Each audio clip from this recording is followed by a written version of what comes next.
Welcome to another episode of the Tastemaker Series, and today I've got my dear friend Arij, the founder of Yufeed. We're going to learn all about her and we're going to learn a special dish. Thank you for joining me. Thank you for having me. So what are we making? We are making a deconstructed dish. This is a very famous Levant dish. It's Koosa Mashri, which means stuffed Koosa, stuffed marrow. Because it's difficult to spend the time sometimes to stuff, we deconstructed it so that we can make it more often because the kids always ask for it. And it's the same taste, but it's easier to make. I love it. Yeah. I love anything that makes life simpler because Exactly. life is way too busy. I'm going to be your sous chef. Yes. You tell me what to do, Amazing. and I'm going to ask you lots of questions. Great. Okay, so the first thing we're going to do is we're going to fry the minced meat. You can use beef or lamb, Okay. whichever you like, and you just fry it in some vegetable oil. We're going to get the rice on there cooking, Okay. and then we'll do the stew part of the dish. We're going to have some vegetable oil. Be generous with your vegetable oil. Nice. So I'll start frying this for you. Yes. Tell me a little bit about Yufeed. So you feed is, well, the tagline is you feed, we plan.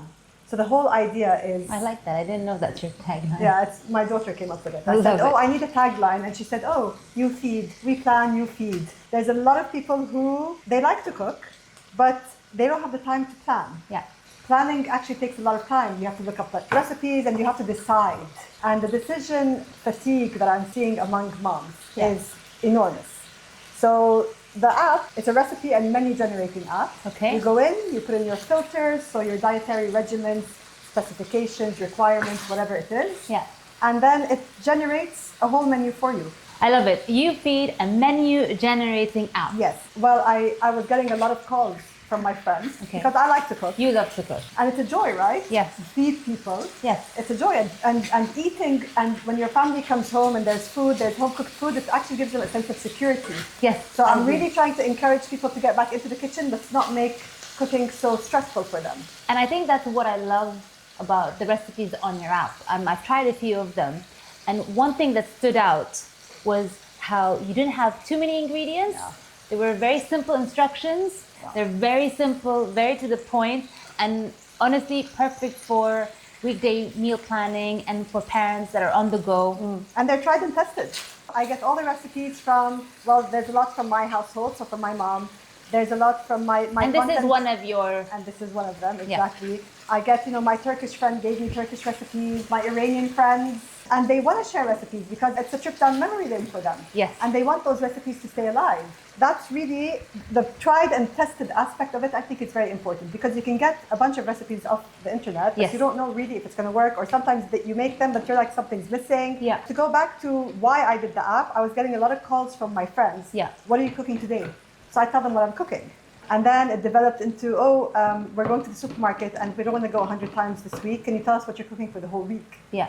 And that's how it came up. You wake up in the morning and really the first thing you want to do is nourish your family. That's right. And yourself. Yeah. And you think about, what am I eating today? Yeah. And when you know what you're going to eat, it actually gives you a nice sense of security and comfort. Yeah. And there was the whole food waste thing. Yani, there's a lot of people who buy stuff, they get really adventurous when they go to the supermarket, they get home, they put the stuff away, and then the stuff is actually never used. But we do have some nice tips Okay. on the app about different stuff. So it was actually, I learned it from my mom. Okay. Never panic in the kitchen, Yes. ever. Don't panic in the Don't panic. kitchen. Okay, this looks amazing. Okay, so this is brown now. We added a bit of vegetable oil, added the meats, and been browning it for about 5 minutes now. It has this beautiful color. And what are we doing next?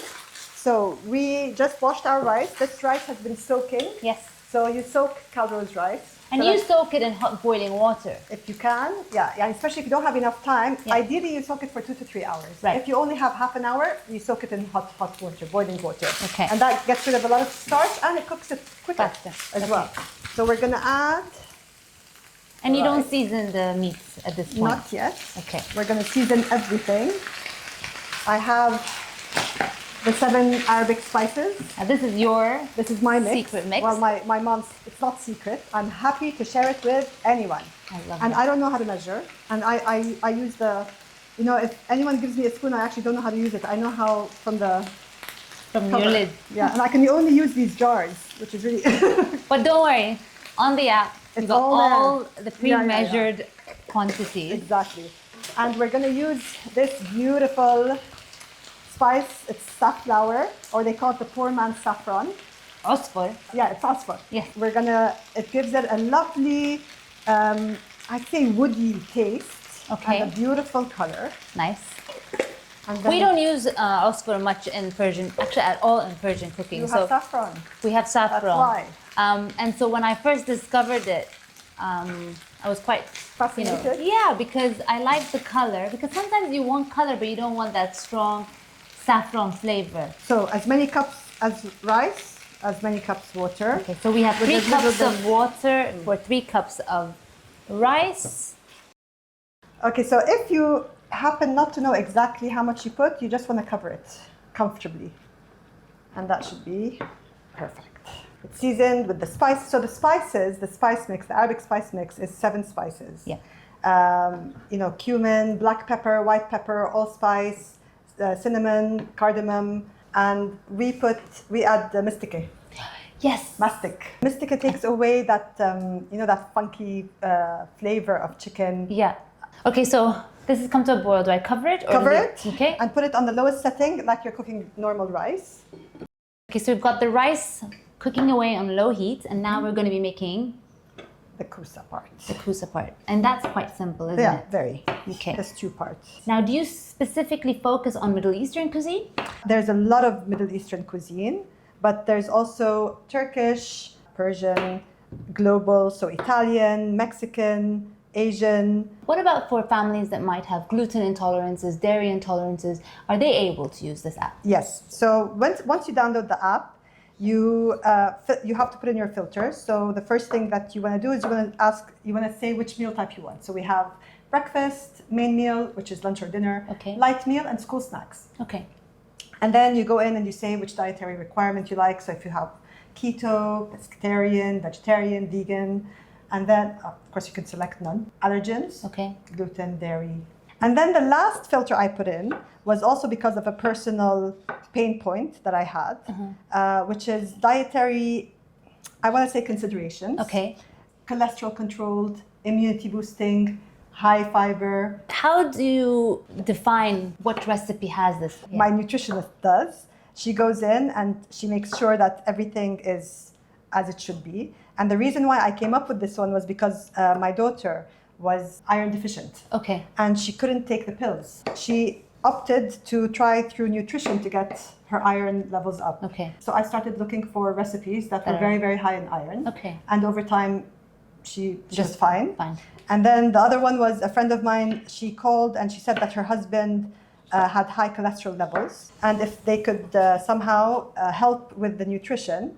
And that's why I put that filter in, because I think it really affects a lot of people. They have different requirements at different times in their lives. So the app helps busy families. Yes. It helps dietary considerations. Yes. What about shopping? The shopping.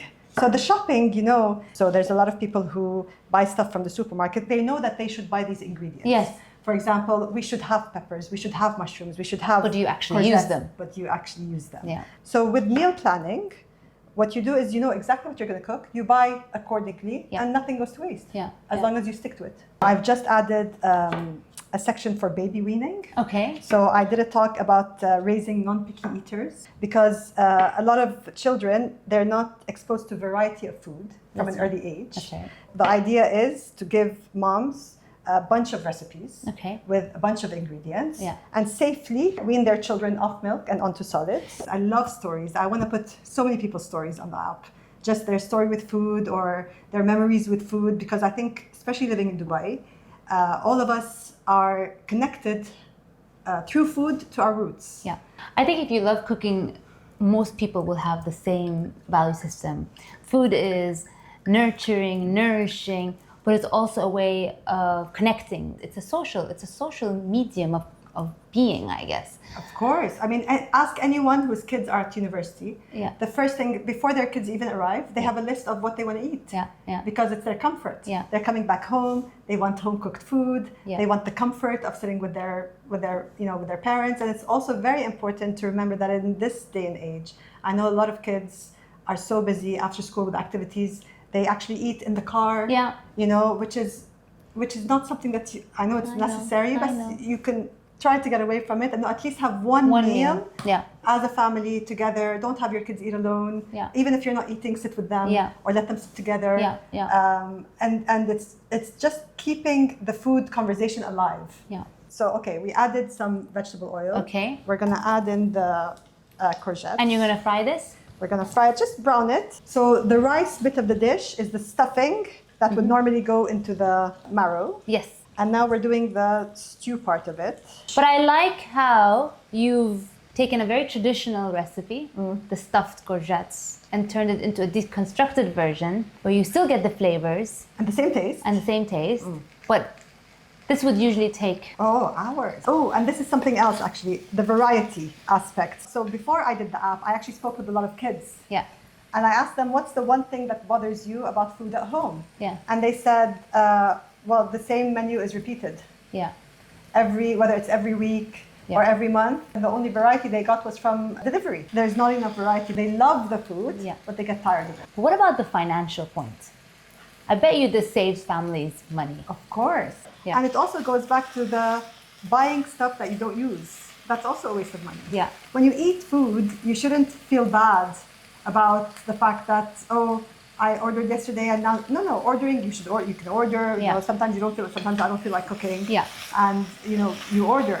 But in general, the food should be a happy time. Yes. We'll put some salt.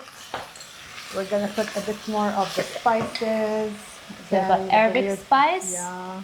And then we're going to add strained tomato and not tomato paste. That's very important. Okay. And then we add tamarind. We really like this stuff. I mean, it gives it a sourness. Again, it's using different ingredients. And I'm pretty sure that tamarind has like 100 benefits. I'm sure. And then you just bring this to the boil. You cover it, you simmer it. I truly believe that when you have the right energy when you cook, the flavors are found in the food. For sure. And it's just so much more enjoyable. Yes. We're ready? Okay, so now we add the finishing touches, which is garlic. One thing I noticed about your recipes, you add your garlic in the end. Because I usually would do it in the beginning. For people who don't like garlic or it reacts badly in their gut, when you cook it down, you actually take away what bloats people. Okay. But you want the flavor. And that's why you put it in the end. And that's why we put it in the end. Okay. And this is the glorious dried mint. Beautiful. You know, the garlic and this dried mint just... They've transformed it. Yeah, I haven't even tasted it, but I already know it's special just from the aroma. Yeah. And this dish we eat with yogurt. It cools it down nicely, and it just complements it so well. So well. We're done. That's Guys, it. all of this was maybe 20 minutes. 20 minutes. Yeah.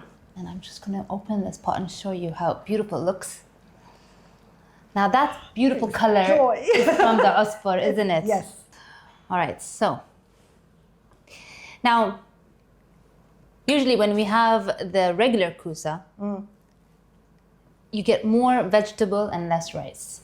You get more rice, less vegetable, because when you core, you take out a lot of the koosa. No, but with this is a lot of rice. Yeah, it's less and less actually. It's a nice balance. I'm a rice kind of a person, and I like sauce. Yes. I have a feeling I love sauce. This is going to be my new favorite way. And you recommend some yogurt?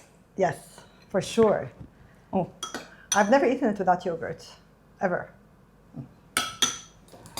What, صحتين? I think I took a much more generous portion than you. But, I'm eating some of your cookies, so.